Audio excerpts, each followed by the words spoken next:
Yo, what's good, everybody? And welcome to another episode of PV Roundtable Talk. Today, the discussion is going to be the relationships between men and women, whether it's between, like actual relationships, friendships, or anything. That's what we're going to get into it today. But before we get into it, let's go ahead and introduce ourselves. So, to start it off, I'm your boy Andre Williams, but you can call me Dre. I'm Erica Noel. All right, and we have our very, very special guest. He is a doctor, a professor here. He is an author. He is a philanthropist, a broadcaster, and he runs a website and YouTube channel, Manhood Race Culture. Everybody, let's welcome Dr. James Jones. Thank you, glad. All right. Glad to be here. Yes. So how y'all feeling today? I'm good. Good. I'm feeling great. I honestly am really excited to talk about our topic today, about the perspectives of men and women and, about relationships, all of the juicy tea. So I am super excited to go ahead and deep dive into that. And I'm so excited that Dr. Jones is here to go ahead and give us some good insight and just to kind of tell us about how you feel about it. Okay, well, I'm glad to be here. Yeah, I'm excited for him to be here because I want him to say stuff that's probably not going to be popular opinion. Probably going to get some people a little riled. Well, depending on how we go. What you think? How you think you are when you go into discussions? I'm fair and balanced. I try and tell the truth at every turn. Those who disagree don't like the truth. That's how you feel? That's how I feel. All right, he was, straight to the point. I definitely feel like, everybody has or is entitled into their own opinion. Mm-hmm. And I definitely think that, it's good to hear from both sides. So I think that, we can definitely have an open, comfortable discussion about men and women, about relationships, about, which role takes which responsibilities and duties. So I definitely think that it's definitely going to be a good story. So I hope you guys are tuning in. I hope you guys are in the comments going crazy. So definitely give a good little opinion about what you think about relationships, guys. Yes. And just a little quick thing, I also like to say that I'm happy that you're here because you're a little older than us. You don't have the same perspective. You think about stuff a little differently. And you have a little bit more experience in the world, Most certainly. AKA closer to getting that Social Security check. We like that. Can't wait. That's so interesting. So you have a daughter, right? No. You don't have a daughter? No, I have a son. You have a son. Okay, so do you think the way how you was raised versus how you raised your son, do you think that he can effectively have a great relationship like with women? Relate like friendships, like actual relationships? Oh, yes, certainly. Certainly, I believe that wholeheartedly. I mean, he's been raised as a balanced individual, that there is no reason that he shouldn't. My only question dealing with young folk today is quite simply, where are for young black men, because I have a son, and I'm principally concerned with his path going forward. One of my questions, looking at many of the young people today, is quite simply, is it a viable proposition for him as a soon-to-be educated, refined young black male to be able to find a wife in today's society that is moving towards independence, hot girl summers, and those types of things? Well, check this out. We're going to get into it, but first we're going to go to a commercial break. So stay tuned to PV Roundtable Talk, and we're going to be right back with you. STEM is precise, no margin for error. Dare to forget that. Dare to have fun with it. Get weird with it. Dare to send those old STEM theories flying past the neighbor's house into outer space. Dare to program something internet-breaking, record-breaking. Dare to blow their minds. Dare to learn the difference between sedimentary and metamorphic rock. Go find those rocks. Dare to keep daring. Dare to STEM. Check out She Can STEM to get started.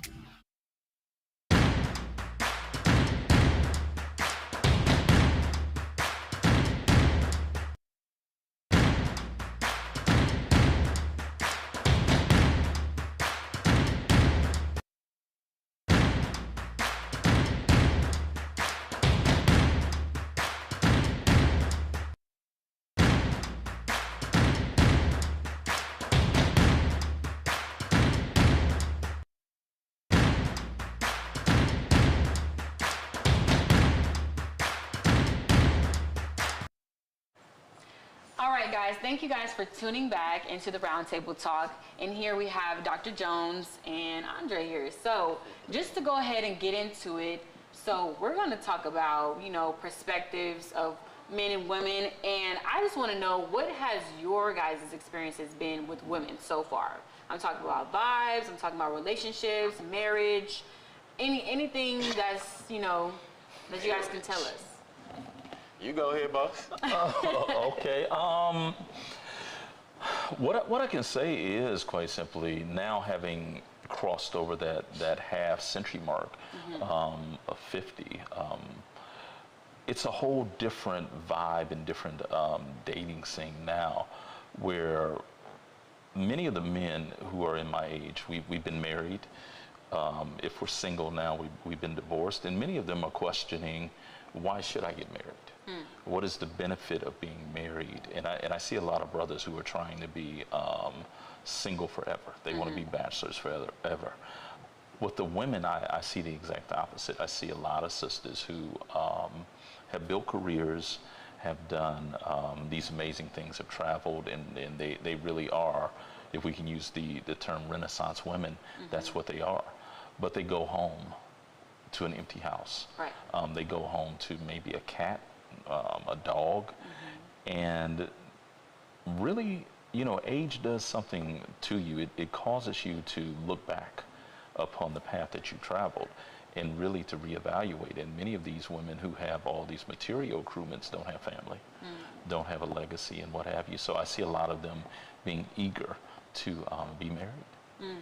That's interesting. I mean, I can definitely agree on that because, as being a black woman, I feel like, we strive for so much, you know what I'm saying? We want to achieve so much, we want to travel, we want to get to do everything, but at the end of the day, we still want that ideal, family relationship, married to, a good man, good black man, you know what I'm saying? And who's doing the same exact thing. So I feel like, sometimes, I don't know if in today's society, it's so hard to try to get, people just to be them true selves, you know what I'm saying? Just to come out and just, be able to be open and honest. So I feel like, I don't know, how, Andre?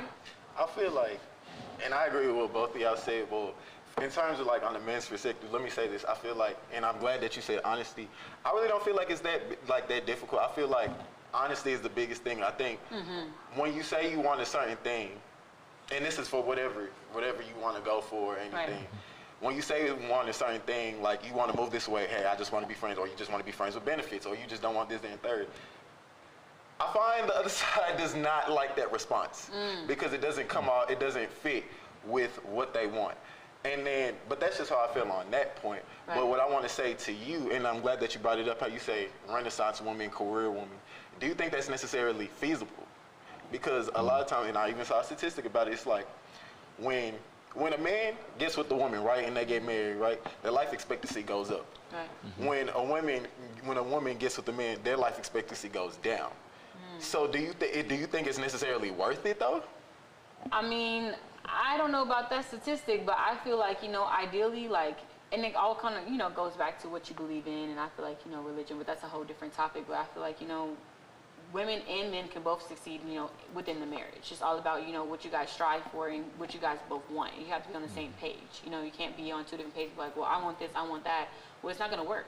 You guys are on two different, two different levels of life. So I feel like if you guys are, like, we're in college, say like you end up, meeting a female who graduated college, got their career, did years of experience, what she's doing, making money, you guys are traveling together. Why wouldn't you not want to marry a woman that's on the same pathway as you? So. Dr. Jones, you ever been married? I know, I see your face over there. Yeah, I've been married. But my question would be, and this is a question I would give to the young lady. What is the advice that you're being told as to when you should get married? Should you delay marriage in pursuit of degree, career development, and what have you? And if you do that, at what age would women of your cohort, of your age group, consider getting married? I feel like between the ages of, like, I want to say like 26 to about, well, that's just my opinion. I mean, because honestly, you gotta, I mean, women do get married young, but I feel like, in order to actually live out your lifespan and just, be able to know yourself, travel, do whatever, do whatever that you want to do without being like attached to, a man and whatever he wants to do. I feel like 26, 25, 27, like that little age bracket is, I feel like it's You don't good. feel like that's too early though? No, Because honestly, you can still get married in your 30s. That's not late, but I just feel like, you still want to be, you want to have your youth. You know what I'm saying? You want to build upon that. So I don't know. I think personally, and it also goes back what does the society say what men and women should do in certain relationships? I feel like more so towards women, they push y'all need to get married younger, you need to have a kid because y'all got a ticking time. Like you're only going to naturally, y'all could only do certain things for so long. You can't have kids after a certain age. Men could go up to 100 and still be popping them out, realistically, and y'all can't. And I feel like that's kind of like a disadvantage that y'all have in society, at least. Women, our bodies are definitely, created completely different. So of course we have to live by certain regulations and, do it in a certain time frame. But then again, there's things out there now where you can save your eggs. You know what I'm saying? You can be able to, produce whenever that you kind of want to, as long as that, you're keeping your body healthy and just being active, I feel like. So what is the advice that black grandmothers and black mothers are giving black college-age women about when they should get married? Honestly, my grandmother, she doesn't really, talk about when or what age I should get married from. I feel like she's just like, live out your life. Like, you don't have to be, tied down to somebody or commit your whole entire life to somebody. Honestly, if it's the right person and he's sent from God, then you can get married whenever you want to get married. I don't think there's a time span on when you have to get married. I feel like it's just if you find the right person, you know what I'm saying? Like if you know that's like true who you really want to commit to, because that's a bondage. You said a bondage. Yeah, it is. I feel like the whole notion of being tied down and stuff, like realistically in today's age, that's an ancient idea. Yeah, we don't Like think I don't like really, that. and I know this is weird to some people.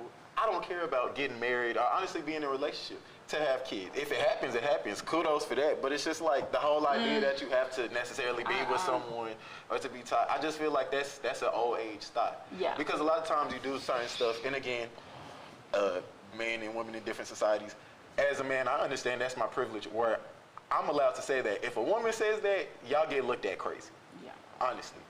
But I just feel like a lot of times when you do that and you just get with somebody because of, say, you had a kid or your time is up, it eventually causes problems.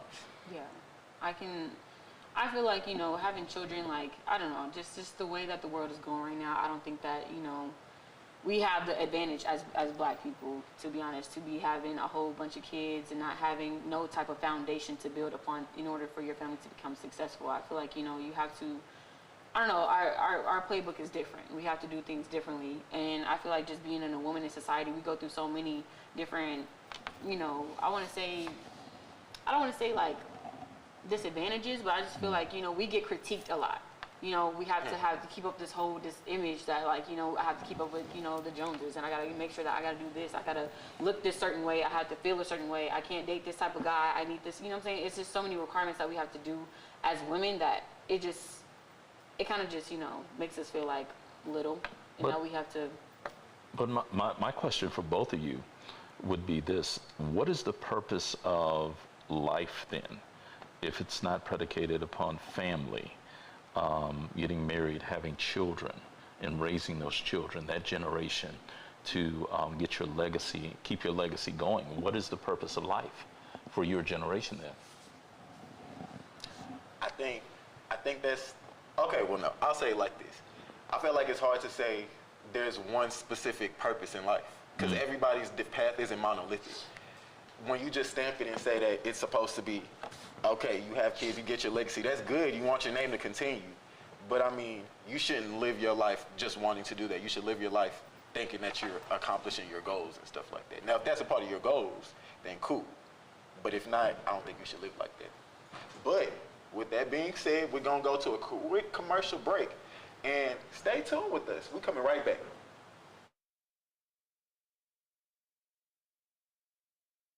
What do an aerospace engineer, cancer immunologists, and bat scientists all have in common? We all have cool jobs in STEM fields. Whether it's building robots or learning to code, girls everywhere are finding their passion for science, technology, engineering, and math through positive role models and mentors. So dare to dive in, get connected, and explore. You never know what your future may hold. Learn more about these and even more cool jobs at shecanstem.com.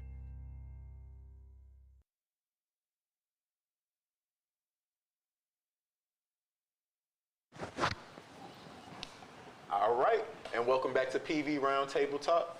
So, I want to pose y'all this question. And we had this discussion, shout out to media criticism, Dr. Godwin, but we had this discussion last semester. I'm not going to say the students who said it, but I'm just going to say what she said, and a lot of people agree.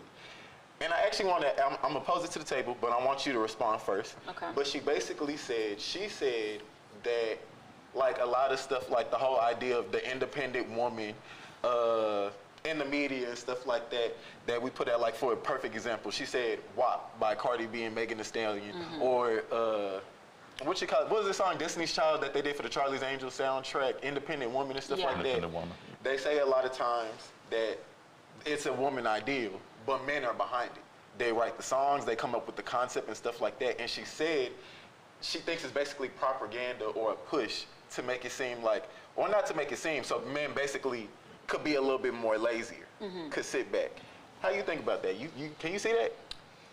I can see where they're coming from, but I don't think I completely agree with it. I feel like, of course, now in the music industry, most men do write women's songs. And I feel like, that doesn't give them the right to be lazy or, feel like, oh, I can just sit back and just do whatever. I feel like, being an independent woman, it takes strength. It makes us who we are, and honestly, we don't have to always answer to another man because, oh, you said something. No, I feel like, just taking initiative and being that head, hold, strong person. There's a whole bunch of independent women out there. That doesn't mean that we can't have a solid relationship to where everything is 50-50. What you think, Dr. Jones? The idea of,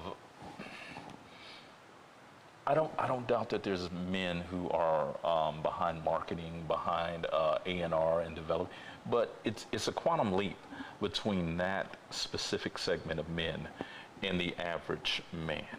Because in actuality, black men in general, we don't even hit Social Security age. We're dying at 63, 64 years old. So middle age, to be honest with you, for black men is actually 31, 32 years old. That's when you've hit the middle. So we're out here, we're working hard. And it's amazing that people can advance something like that, talking about black men being lazy, and not deal with the idea of the shift, the larger shift in the economy, how we went from a manufacturing economy during the 60s, 70s, and early 80s to a service economy, why now knowledge is worth more than brawn. The days of a person being able to go work in a factory and provide for their family with a high school diploma are now gone. A lot of issues right there being conflated that shouldn't be conflated in regards to men promoting women to be independent so that they can sit back and be lazy. I think you have a certain segment of men who are promoting women to be quote unquote independent so they can profit off of those women materially. All right. So, Erica, let me ask you this question as a woman. What do you think of as independence or being equally yoked with another man? I think independence, definitely, like I said, I feel like it's kind of like a right, like that we have to be like independent. I feel like women are always, far more advanced, in my opinion.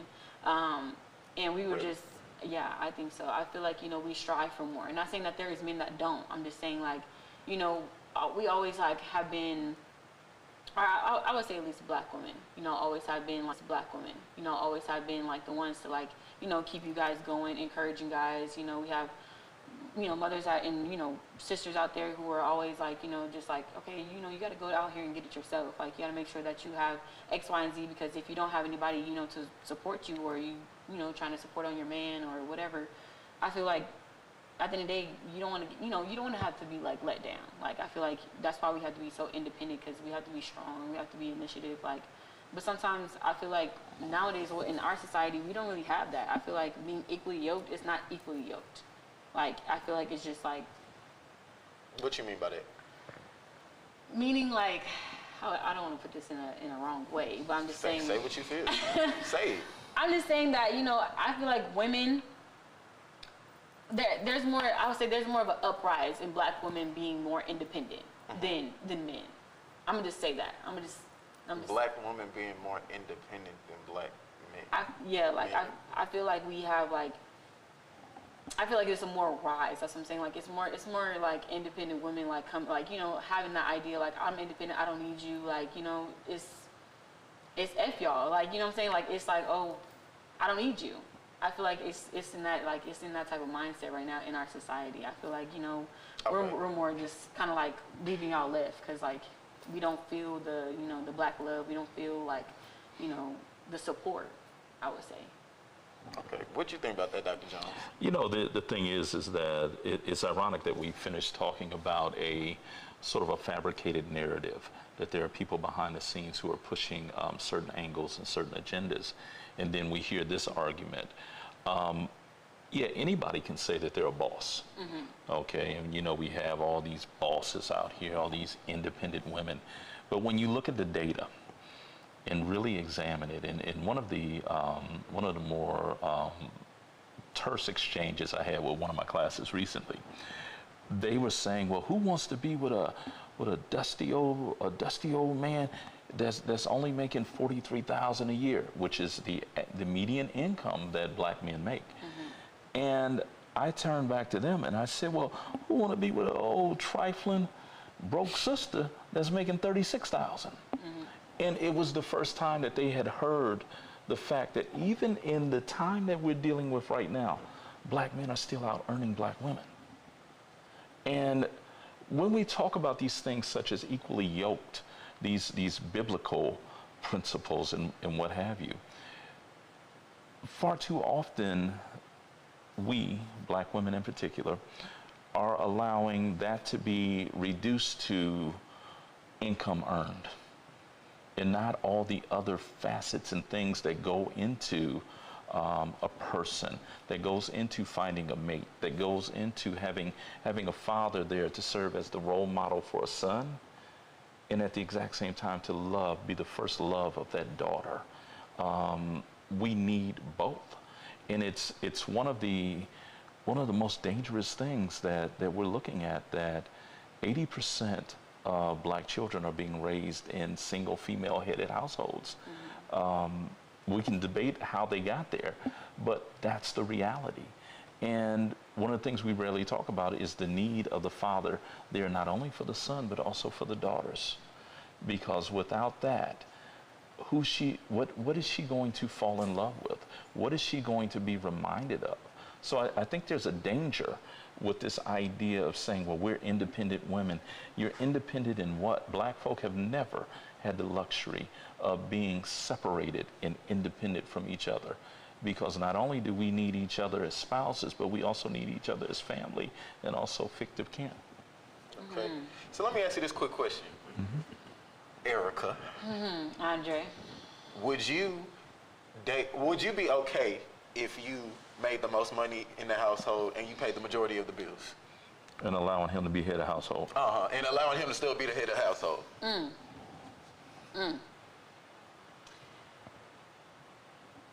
You know what? Honestly, if I made more and I allowed him to be the head of the household, but I pay majority of the bills, like we can't even split it 50-50,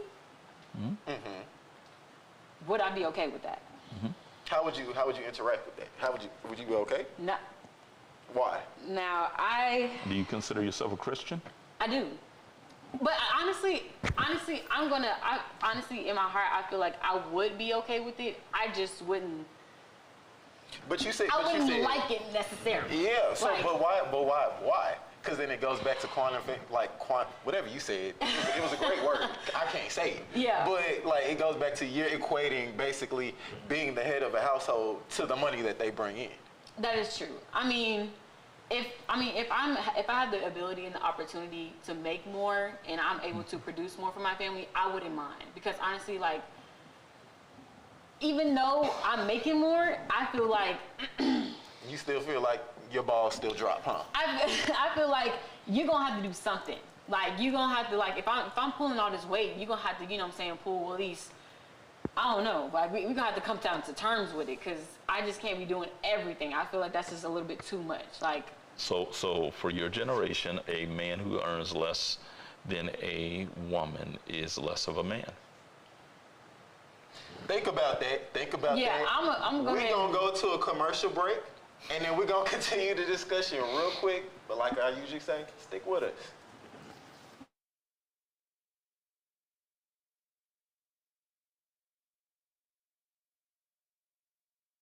STEM is precise, no margin for error. Dare to forget that. Dare to have fun with it. Get weird with it. Dare to send those old STEM theories flying past the neighbor's house into outer space. Dare to program something internet breaking, record breaking. Dare to blow their minds. Dare to learn the difference between sedimentary and metamorphic rock. Go find those rocks. Dare to keep daring. Dare to STEM. Check out She Can STEM to get started.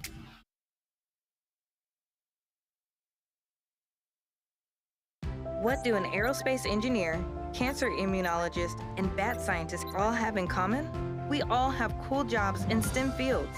Whether it's building robots or learning to code, girls everywhere are finding their passion for science, technology, engineering, and math through positive role models and mentors. So dare to dive in, get connected, and explore. You never know what your future may hold. Learn more about these and even more cool jobs at shecanstem.com.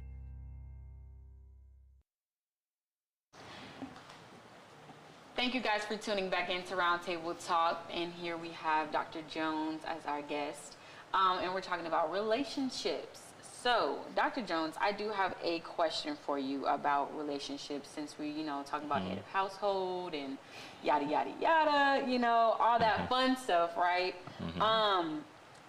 So do you feel that men and women can have a platonic relationship without it being assumed or turning into a romantic relationship? So, in other words, like, do you think that men and women can have a relationship without having any type of, like, feelings or attachments?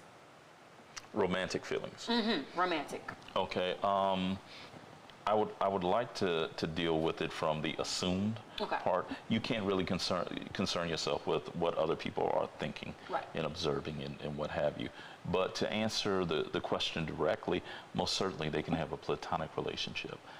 Some of my best friends, some of my closest confidants are females that I've never had any type of romantic engagement with, and they've never had any of those types of things towards me. We are truly like brothers and sisters, and if they needed anything, I would be right there for them, and vice versa.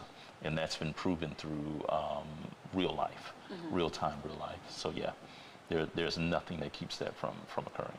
Okay. I'm definitely gonna have to take that into consideration. I just feel like sometimes I think in our society we so focus on, like, well, I know he's thinking this and I know he's thinking that, but honestly, like, it can just be like, we're just coworkers, we're just friends, all that. Oh, I'm your best friend, I'm your bestie. Like, have you ever had a girl best friend, or or a woman close knit relationship best friend, and nothing ever, like, even in your, like, teens, high school, college? Yeah, most certainly. My best friend at the Ohio State University was a female. We came up through the Black Studies program together, and we were known, if anyone knows anything about Black Studies, they'll know the classic debate that occurred between Booker T. Washington with the Atlanta Compromise and Du Bois's response with the Souls of Black Folk. I was known as Booker T in the Black Studies department, and she was referred to as Du Bois. And we're friends to this very moment. I actually was in contact with her about 2 weeks ago, writing letters of recommendation as she's trying to switch jobs. Nice. That's really, that's so good to hear. That's not. But I would like to say this though, and this is from someone who has a bunch of female friends. Most of my best friends are females. I will say it's definitely possible to do that, but at the same time, it could get you into trouble. Not necessarily with them, but say they're in. Perfect example. A lot of times, people think that I'm trying to mess with who they mess with, and that's just my homegirl. And a lot of times, just the way how I talk, the way how my personality is, sometimes I'm a smooth dude. And everything just comes out like it's like butter. And I'm just really just talking. Like and I'm just talking to you. Yeah. And then also the way how I go out, I don't care who it is. I'm finna have a good time, and I'm gonna do. I guess that's partially my problem, but I'm gonna do what I want. Not necessarily as being disrespectful, but if I'm going out, I'm going out. Yeah. And what I realize a lot of times when you're a guy and you have a lot of female friends, or you have them a lot in your vicinity, you get a lot of pushback from other guys, or they're jealous of you because they feel like you're encroaching on their space, when it's not even necessarily the case. What you think about that, Dr. Jones? I mean, like I started off with, you can't do anything about other people's insecurities, their observations, and with everything we look at, there are gaps, and you can tell a lot about a person by how they fill those gaps up. If they always see you around a female, and y'all always joking X, Y, and Z, and that's the only information that they have, well, they're going to fill those gaps in. And what they're filling them in with is usually their insecurities, their fears, and their unsubstantiated thoughts. Okay. So I have another question for both of you guys. So what has been some type of experiences like in a romantic relationship that you guys had? Like, so meaning like, how would I put this? I want to say, when you're in a romantic relationship, like, is there certain boundaries that you guys put like in firsthand? Like, if I go out with, like you said, you have a lot of girlfriends or girls as friends. Like, would you tell your significant other of them, like from the get go, or would you like gradually just like, oh yeah, so and so is like, I know how y'all guys be. So I think you should just tell them, because I mean, at the end of the day, if you don't, you're good. But you know what? Let me say this. I don't do relationships, so I don't have that issue. Okay. Can't nobody question me about who I'm going to be with and who I'm going to have friends and who I'm not going to have friends with. Okay. So that's not my ministry. I don't have to deal with that. Dr. Jones, I don't know about you.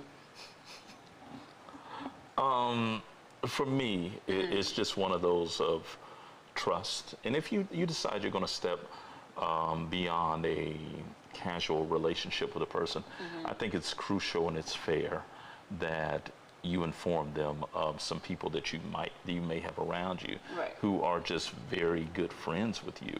But it has to go, and this is difficult for men to do, and just what you were saying earlier attests to this fact, that men have a hard time accepting other men being near the woman that they like or love. But we don't have a hard time. We're unfair in this regard. We will have women around us that we expect our significant other to just automatically be able to accept. I think that you have to get to a point of trust within a relationship. Like right now, the relationship that I'm in. You in a relationship? Yeah. Y'all can edit that out if you want. Hey, look, he's not on the market. Y'all stop. But don't do it. She's Port Arthur, Louisiana type culture. And I will tell you, I cannot stand Zydeco music. It grates my last nerve to see them with a washboard and hopping around and I'm not going to say what the crawfish look like to a person from Ohio as they're eating them. No, oh my God, no. I just learned. And I can't get past the poop. And she likes to go to those things, and she has a very good friend. They've been friends since middle school. They go to those things together. And I applaud that. I support that. Go dance or do the hokey pokey, whatever it is that y'all do with those things. So I think that you have to arrive at a understanding that people are going to do what they want to do, and no amount of harassing or attempted intimidation is going to stop them from doing what they're going to do. If they're going to be honest, they're going to be honest. If they're going to be disloyal, they'll be disloyal, and you'll find that out in due time. I definitely agree. Dr. Jones, you really hit some good points there. And I feel like, you know, our generation definitely has to realize, you know, that we can't control one another. You know what I'm saying? Like, it's a lot of big thing on control. So we are going to be right back. Not right back, but we are going to end the show. We thank you guys for tuning in to the Roundtable Talk. And thank you, Dr. Jones, for being with us. Thank you for having any me. last comments? I would just like to reiterate, like I said earlier, we're not monolithic in whatever relationship you do. Do what's best for you, and don't let nobody's societal norms or gender norms in relationship or whatever tell you what you need to do and how you need to move in your relationships. That's it. That's all I got to say. All right. All right. Well, Thank you, like I guys. said, thank you so much. Thank you for joining us. Tune in next Wednesday. Next Wednesday for another episode of PV Roundtable Talk. Bye-bye.